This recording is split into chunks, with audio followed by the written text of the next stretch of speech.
Well, good morning. How is everybody on this fine Sunday morning, September the 17th? You have found the NeedleBugg. My name is Karen, and I am here today to do a bit of a stitch with me on some Hardanger embroidery. A long-awaited stitch with me that I have been saying for a little while now that I was going to do, and just didn't, well, I'll explain that in a minute. But first, I want to welcome all the new subscribers to the channel. Oh my heavens, there has been a big influx of subscribers, and golly, I thank you all so very much for giving the channel a try. And I hope you're seeing some things that you like and will hang around. And to all my returning subscribers, thank you so much for coming back and hanging out with me a bit. It is just wonderful. And just a little update, we are almost at 15,000 subscribers. I had looked this morning and I think it was only 3 or 4 more that we needed to hit 15,000. So you all know what that means. So tell your friends. Tell your friends to subscribe. Okay. So what I'm going to do today is a bit of Hardanger, and truth be told, I recorded this video on Friday. And when I listened to it, there was all kinds of extraneous sound in the background. I sounded like I was in a tin can. I have no idea I got to change my glasses here, folks.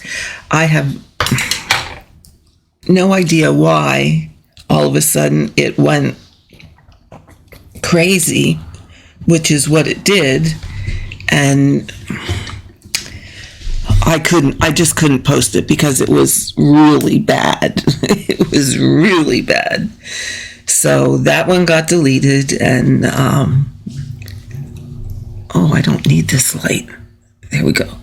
I was going to redo it yesterday. Ooh, maybe better turn this one down. There, is that better? But we were at my grandson's soccer game yesterday, so needless to say, I didn't get anything recorded at that point in time. So we have a fine and wonderful, I'm going to lift this light up a little bit because it is washing out the stitching that you cannot see it very well. In fact, what will happen if I turn it off and turn this back on? That's a bit better. The light is fabulous. But when I'm recording, in fact, let's take the light off. When I'm recording, it washes out stuff too much. So we're just going to use our lamp light here and go from there. Okay. I am going to hold this as opposed to put it on any kind of a stand. It just makes manipulating the fabric so much easier than putting it on a stand, because as you notice, I prefer to sew as opposed to the stick and stab kind of thing. So yeah. And as you all have figured out, or at least those of you that do this embroidery, sorry, I have a bit of a frog in my throat. As long as he stays away from my stitching, we'll be fine. As I was saying, there's those of you that do this embroidery know that there is a lot of turning and manipulating your fabric when you stitch this embroidery. just because you want to be in a position where it flows. Now,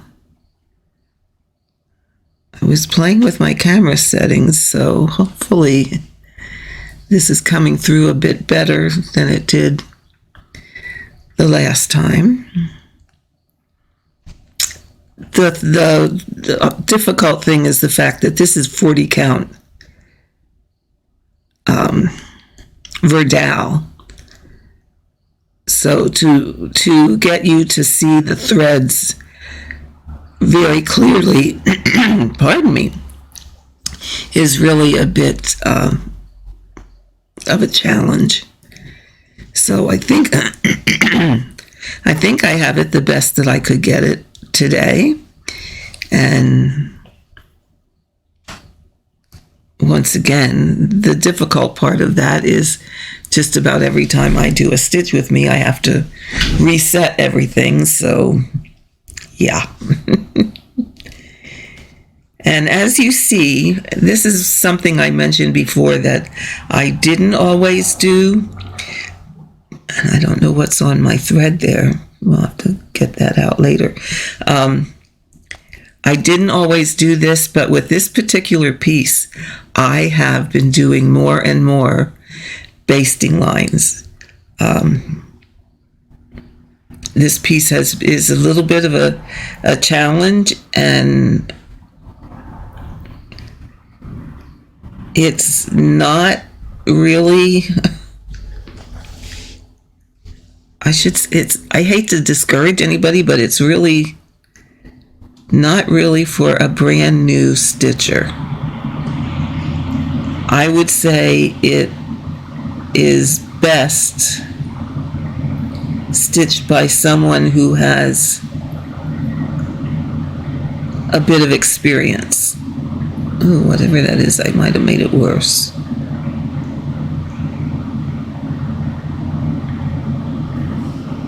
Ooh, looks terrible on the camera. It doesn't look near that bad here. I don't know if it's a fuzz or what the heck it is.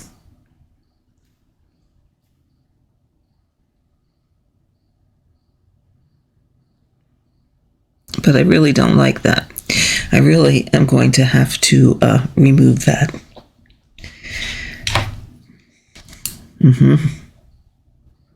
And you know what? When you see something you don't like, it is best to fix it right away.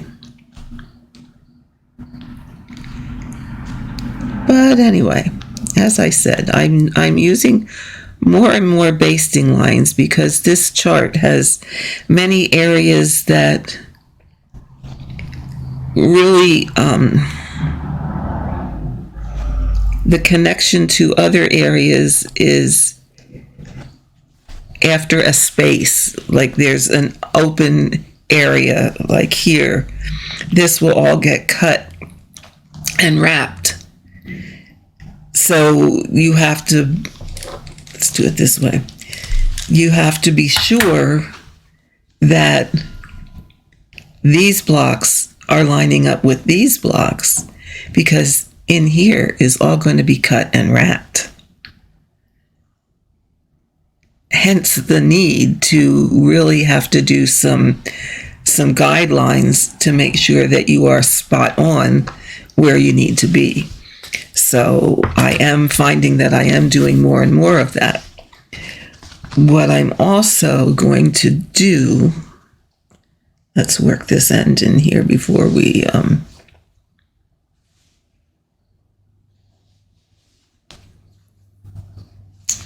go too far. I don't know what that spot was, but it was annoying me. So when it annoys you, fix it and get rid of it.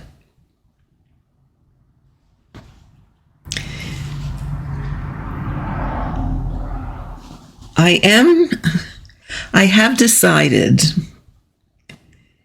that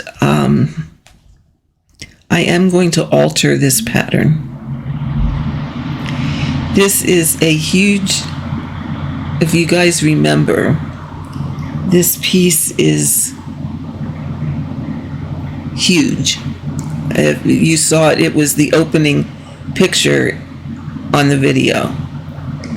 And it is giant sized. So what I've decided, and I spent this morning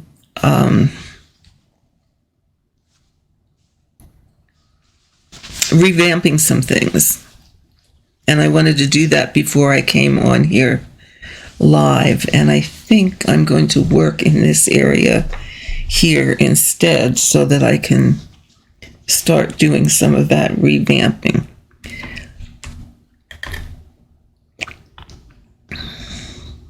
Put this here. Okay.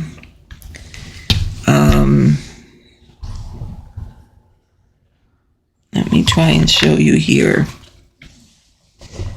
This is, oops, come back.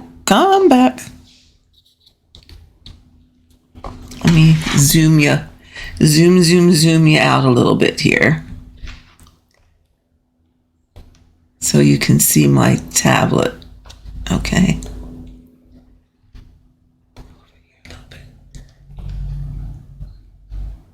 Over here a little bit more. Zoom out. Okay. There we go. Okay. This is from the center over to the edge. Okay. And then this is where it goes to the next page. So I don't think I have a picture here of the whole thing. Yes, I do. Hold on. Hold.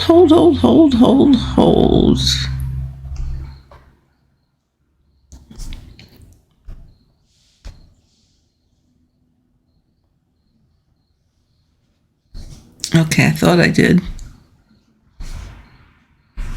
Maybe not. Now you see all my pictures I have in here, all the crazy pictures I take. Oh, here it is. Okay, this is what the whole thing would look like. All right, that's a lot of cutting and wrapping.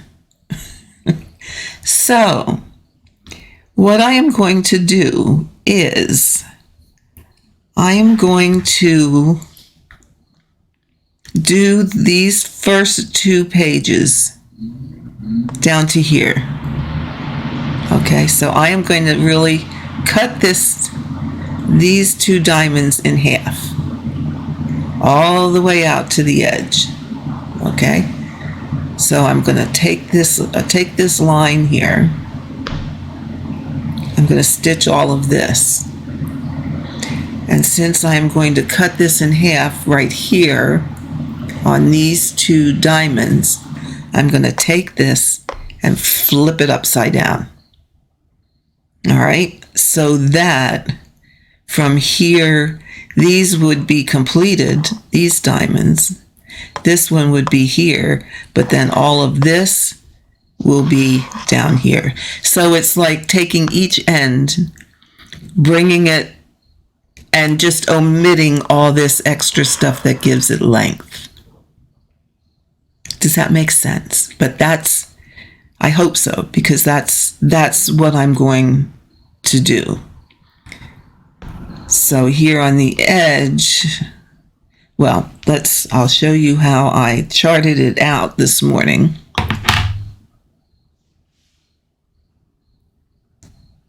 Okay. If you can, oh, that's a little hard to see. That one's a little bit better. There you go. The small one. Okay. So I just charted the part where they join. So this diamond and these long are the end of that top part. And then here is where it's flipped. So what's up here will be repeated down here. But I wanted to do the join so that I could get all the foundation correct. so that it lays so that it lays nicely. It's a little hard to see because don't ask me why I drew it in red. I have no idea. I had every intention of drawing it in black, but no. Here we go. So this will now be the center, and then those other areas will be around it. So it will be more, it will be wider than it is longer. So that is my plan for this piece. And we all know what they say about plans. So here's the chart again. So it's kind of cut off here, but this whole thing is just going to flip down. So these will be repeated right here. Okay. So that's my plan. Yes, I had taken I scanned lots of pictures in order to, here's another one. Okay, that's essentially what it's going to look like. Where this is put together better in here. This is just where I spliced pages together just to give me an idea. But that's essentially what it will look like now finished. So we're going to get rid of that whole middle and just do each end. There you go. That makes more sense. So I'm going to jump over here and start working on this middle because I did change that around a little bit. So we're going to have the journey, but the journey is going to be just a tad different. Still be a beautiful, beautiful sampler. Not sampler, doily. But now let me zoom you back in. Where'd you go here?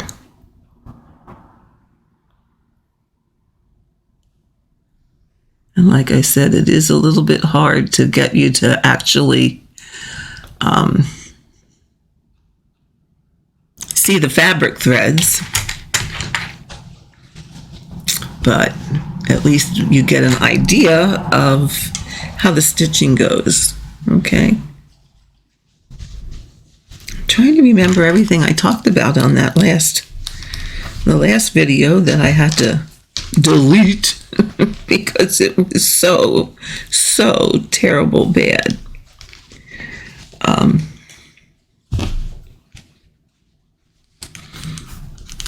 Yeah, so here again you see I have some basting in, and actually I'm just basting here. Here's another area where I did some basting.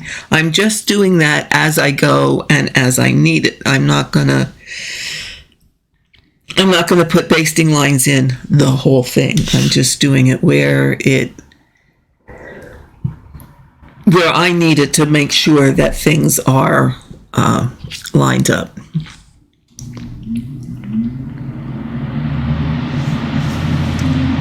So let me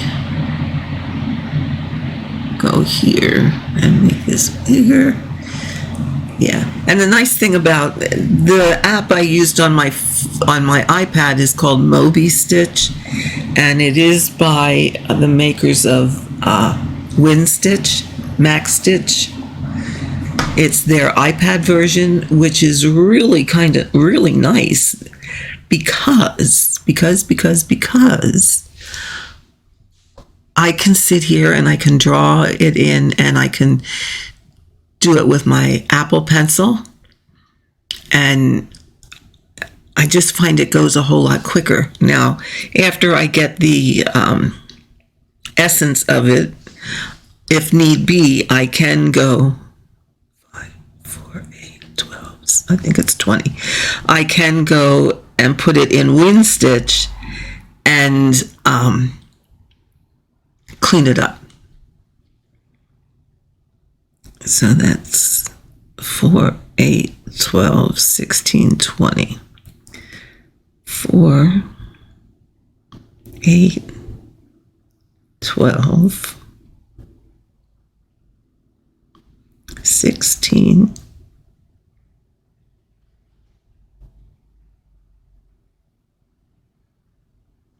20,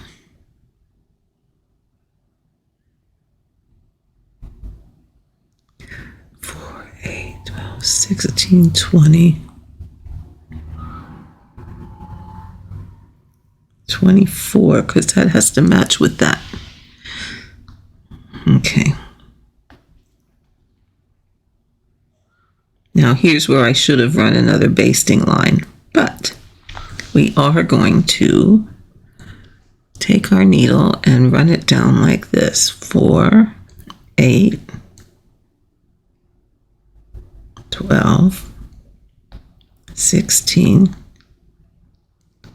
20, and then my 4 is going to be this way. And then to be sure that we have it this way,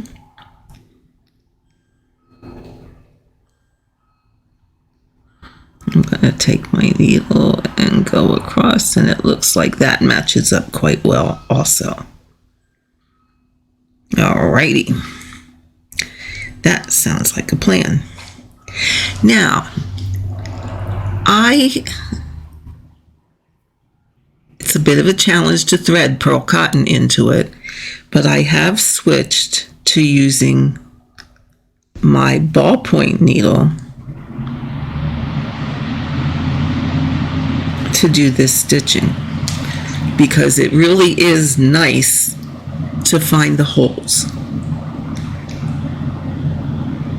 And I'm not, well, we know ballpoint needles just tend to slip right between the threads, just as they should, and you end up, I was finding that using a regular tapestry needle, for some reason I was actually splitting the fabric threads, and that really messes up your counting, especially when you're working on 40 count.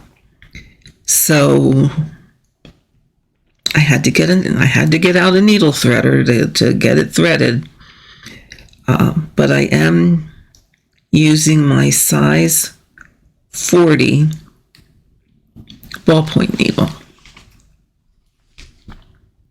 And it seems to be working quite well. Now, this is what I was talking about on my other video.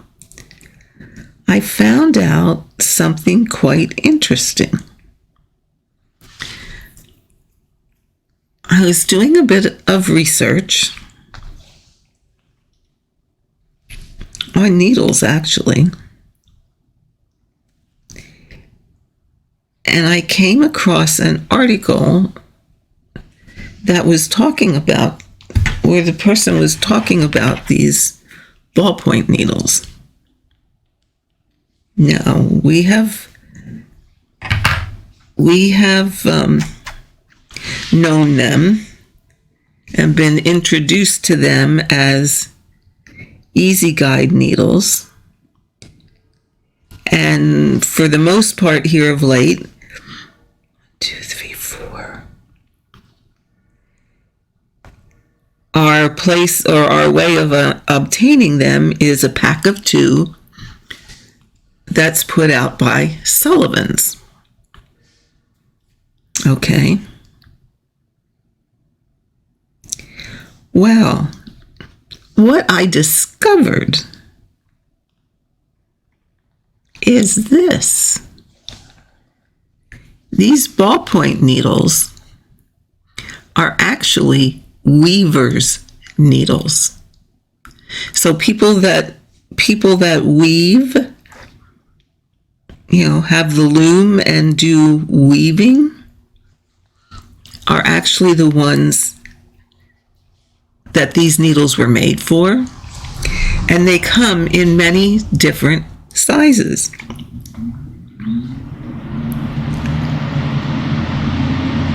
So once I found that out, I started searching the internet for weaver's needles. And lo and behold, I found there were several places where you could buy them bulk. Now, again, they're not just as Sullivan's. They're not cheap. I mean, you're not going to pay just 50 cents a needle. The ones I ordered for myself were 25 needles for I think it was $42 plus shipping. So, I mean, it's not that they're cheap. And some people, I did too many. There's a lot of people that don't really like 2, 3, 4, 5, 2, 3, 4. Oh, no, I didn't. There's a lot of people that don't really like the ballpoint needles, and that's perfectly fine. I happen to like them, and I started using it on my Hardanger and found it to be quite nice, very advantageous, because I'm not splitting the threads anymore. Therefore, I can stitch a little bit faster, because what I was having to do is go back quite a bit and unstitch things, because my fabric thread was split, and then things didn't lay correctly the way they should, and I was spending more time doing that than I actually was stitching. And these ballpoint needles have made a world of difference. Now, I ordered, these are 40s. I ordered, it's either a 44 or a 48, in hopes that the eye will be just a tad bigger. Because this one is a little bit challenging to thread. So in hopes that the eye, I ordered a higher number in hopes that the eye will be bigger. We'll see how that works out. 2, 4, 6. 4, 6, 8, 10. Okay. We'll see how that works out. But I found it very, very interesting that these are actually weaver's needles. And I'm thinking, well, if you look at the ones if I look at the ones I have, this is a 40. I also have 37s, and the 37s are smaller than the 40, which led me to believe that the higher the number, the bigger the needle. And if the needle's getting bigger, the eye should be getting bigger, which in turn should make it easier to thread my size 12 pearl cotton through the eye. Now that brings up another subject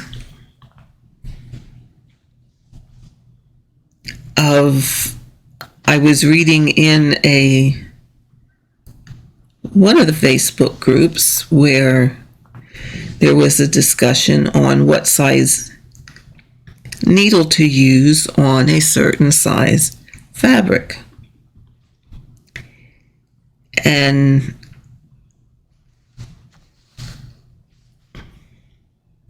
I have always been a proponent of 2, 4, 6, 8 of you want a needle that is going to open the hole enough so that your thread does not drag when going through the fabric, because that's what causes your fraying and splitting and all of those unnice things with your thread. Well, I have since not necessarily changed that philosophy, but added to it, because it really does go hand in hand, that it is best to match the needle to the thread that you are using. That then in turn takes care of the fabric. Okay, so if I'm using, this size 12 pearl cotton on 40 count, I want a needle, and this one barely meets that criteria, but I want a needle that will accommodate the thread, so I can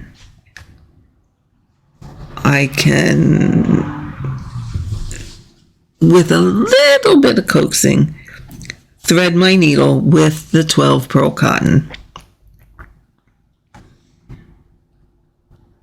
And yes, it's a bit larger needle than maybe some people would use on 40 count, but it opens the hole enough for the thread to slide through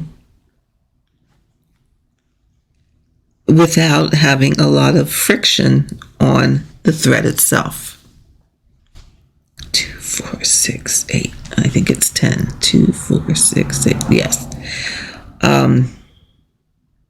So that kind of covers both things that I usually am saying, what you need to, or what's it's best practice to look at.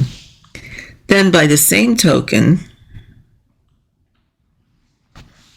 say you're using, just for a bizarre example, you're using a size 22 needle with regular DMC embroidery floss, and you're finding that the thread is always slipping out of the needle, and I'm always having to rethread this, and that's getting frustrating. Then the answer becomes, well, your needle is too big. Then you're probably putting a gymongous hole in your fabric. And your thread, of course, there's no friction there, but it's also not staying in your needle. So that size needle is not appropriate for that fiber, for that DMC. The thread's always falling out. So that should tell you, okay, I need to do a smaller needle. You could go down to a 28. I mean, I think that's the smallest that they come these days. But you could go to a 28 needle. Certainly it's not, your thread is not going to come unthreaded. Your DMC is not going to come unthreaded in a size 28 needle. And then by the same token, you're not going to get size 12 pearl cotton in a 28 needle. So match your fiber that you're stitching with to the needle, and then that already takes care of the fabric. Don't worry about, oh God, what size needle do I use on this count fabric? Worry about, what size needle do I use to stitch with this particular fiber? So again, I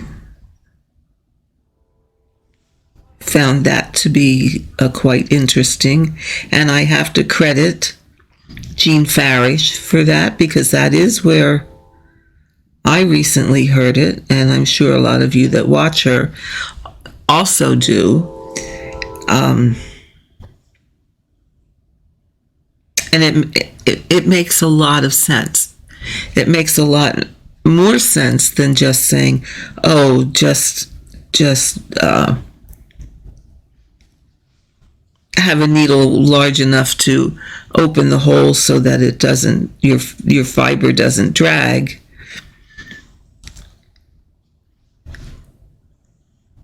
But it's like, okay, when you think about that, you go, well, that could be any number of needles. I mean, the range is too variable, and so is it by matching the needle to the fiber. However, it does narrow it down a bit more. And like I said, I'm really pushing it using this thread in this needle, because to get it threaded, it is a bit challenging. However, once it's threaded, it does work very nicely. The other thing that I wanted to mention about needles and thread and stitching and fabric is I know people love the sound, and I get that. And that is a rhythmic, relaxing sound, to hear the thread coming through your fabric. And there often is a slight noise, I'll call it, with that. But if that noise is really loud, then you do want to adjust your needle, because that noise is the friction of the thread coming through the fabric. And the louder that is, the more friction there is, the more fraying and shredding of your stitching fiber you will have. So I would caution that, pick the needle that accommodates your stitching fiber, but also pick the needle that is also going to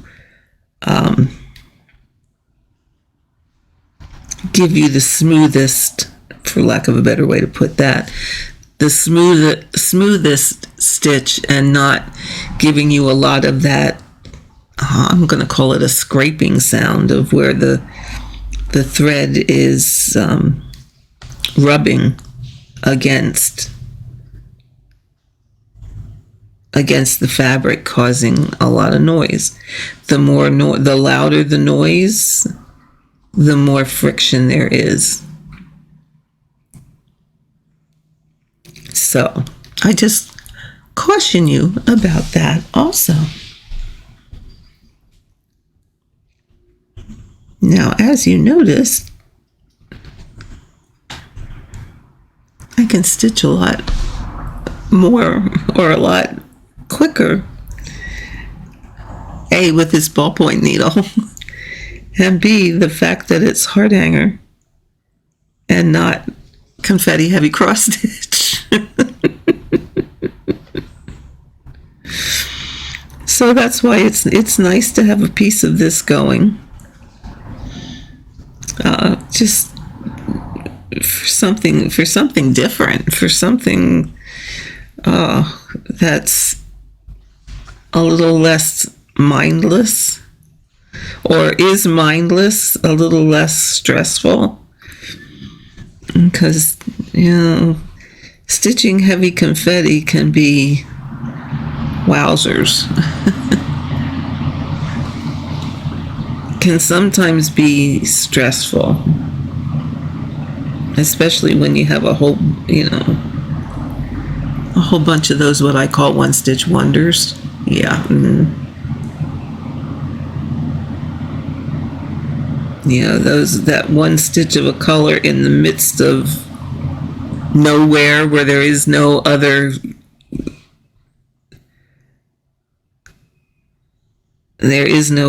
occurrence of that color.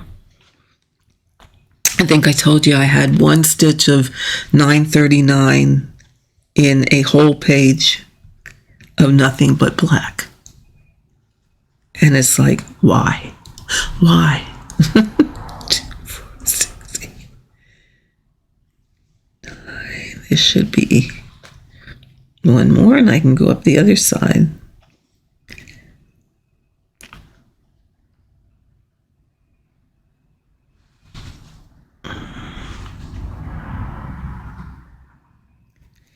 Yeah, and I am finding I do rather enjoy putting this in a hoop to make it easier to hang on to, as opposed to rolling the fabric in my hand.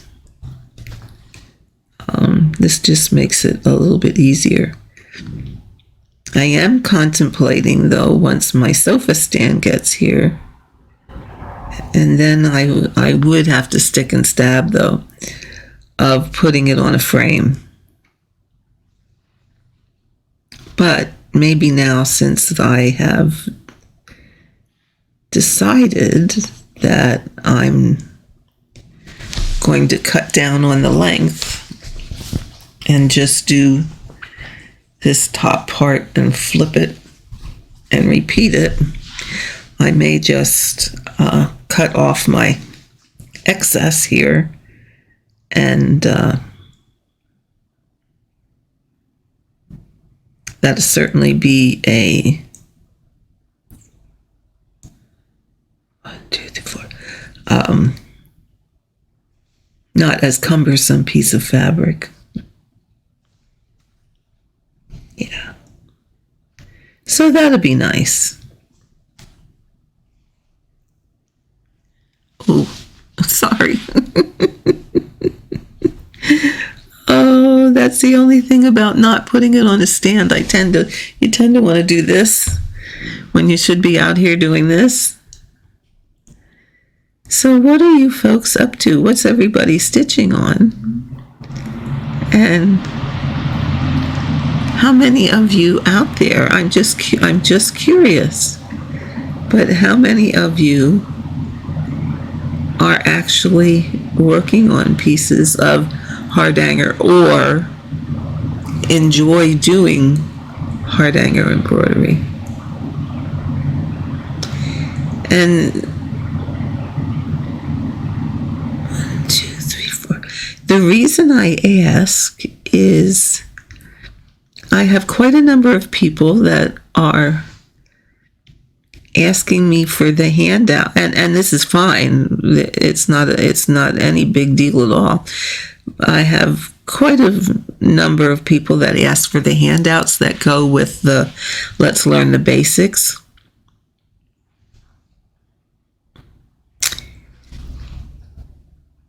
However, when I look at the analytics of my videos, the ones on Hardanger are some of the least watched videos, which I also find interesting. So knowing that, it makes me wonder, are these videos ones that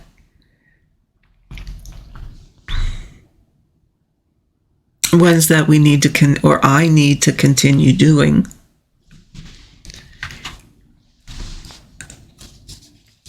Are they ones that would be beneficial if I go into a little bit more details of, say, how to do certain stitches, like how to do certain filling stitches? And I do know of a few people who want them, But on the other hand, you also, or I also look at, well, am I doing them for just one or two people?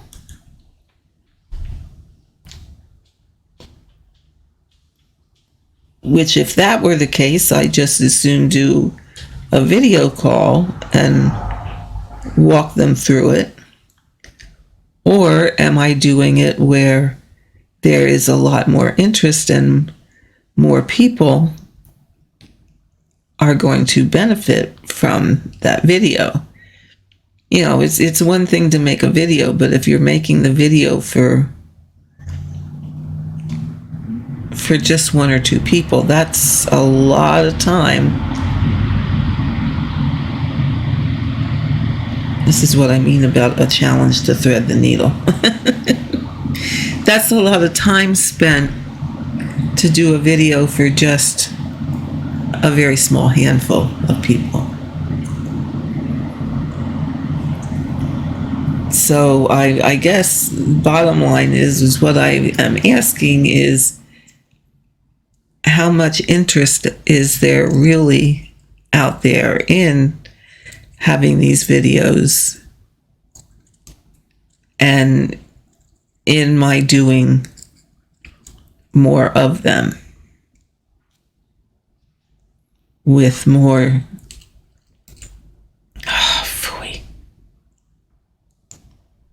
as I said, this is a challenge, but I don't really go back to a tapestry. So if you're doing Hardanger, if you like to do Hardanger, if you are interested in more videos on, yeah, I gotta go back to a tapestry needle. That just is gonna break the thread. If you're interested in more videos on Hardanger and different stitches, I would, like I said, I would really like to know that so that I know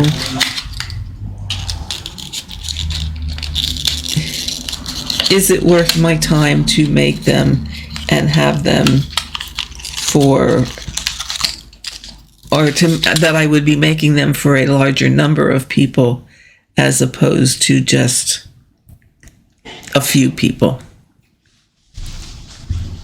Because like I said, if it's just a few people, then truth be told, I just as soon do an online video call with 3 or 4 people and teach them that way, as opposed to spending a whole lot of time setting up, making a video, editing a video,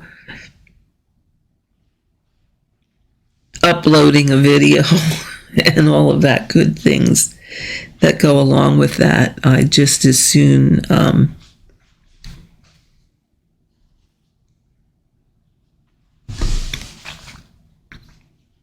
for just a handful of people, to me, that's not worth my time. I'd rather spend the time then doing videos, making other videos where more people are going to learn from it.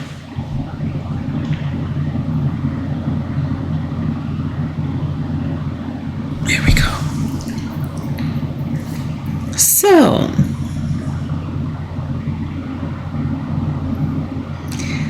I don't know that I have much else to chat about today.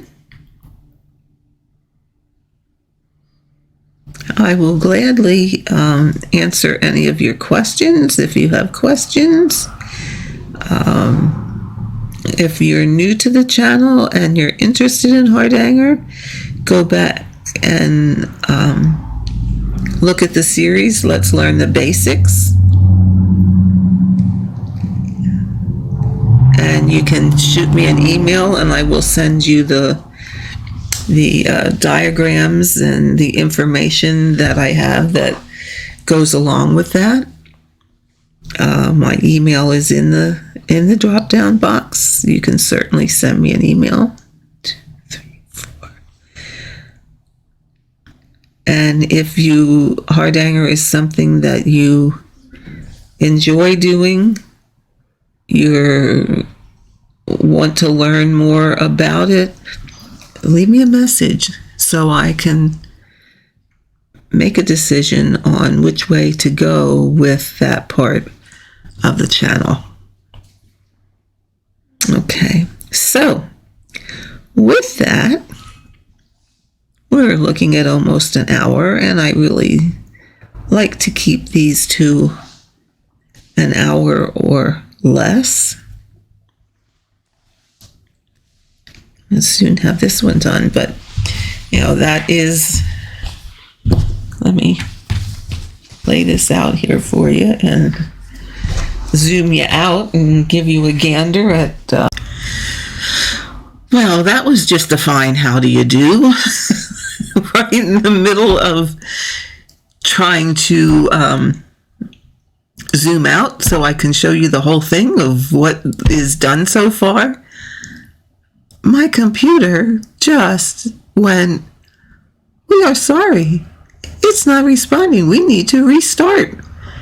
There is an error. Something went wrong." Oh my God. I know that things work better on a PC for a lot of the stuff for recording, but I want to tell you, I have had more issues with this PC than I ever had with my Mac.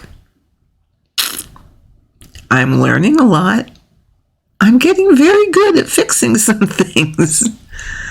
But sometimes this is just plain annoying. But at any rate, be it neither here nor there, I'm back to show you this is how far I am on this piece. So this diamond right here will be the halfway point. So when I put the one underneath it, I will now be flipping all of this down to here. So we will see how this is gonna turn out.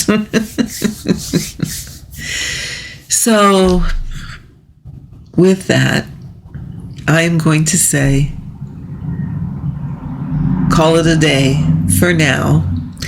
And I'm going to try, as long as there's interest, I'm going to try and do a video working on this about at least once every other week, and depending on what's going on any given week, maybe once a week, but at least once every other week. So you can look forward to that. Hang in there.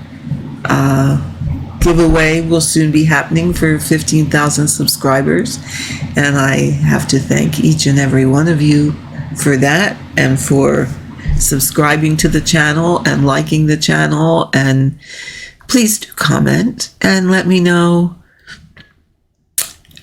if more Hardanger videos are what you want, and do you want more instructional type of them. So I'll look for that in the comments, and know that I do read them all. I sometimes am a little late in responding, but I do try and respond to them all also. So with that, I hope all of you have a great rest of your weekend. And this isn't a cross-stitch video, but I will say to you, the only rules in cross-stitch are the ones you set for yourself. There are some rules in Hardanger. Hopefully you know them and are following them. If not, I'm going to make a list of them and add it to this slide that's coming up next. So for that, my friends, have a great, great rest of your Sunday, and I will see you next time.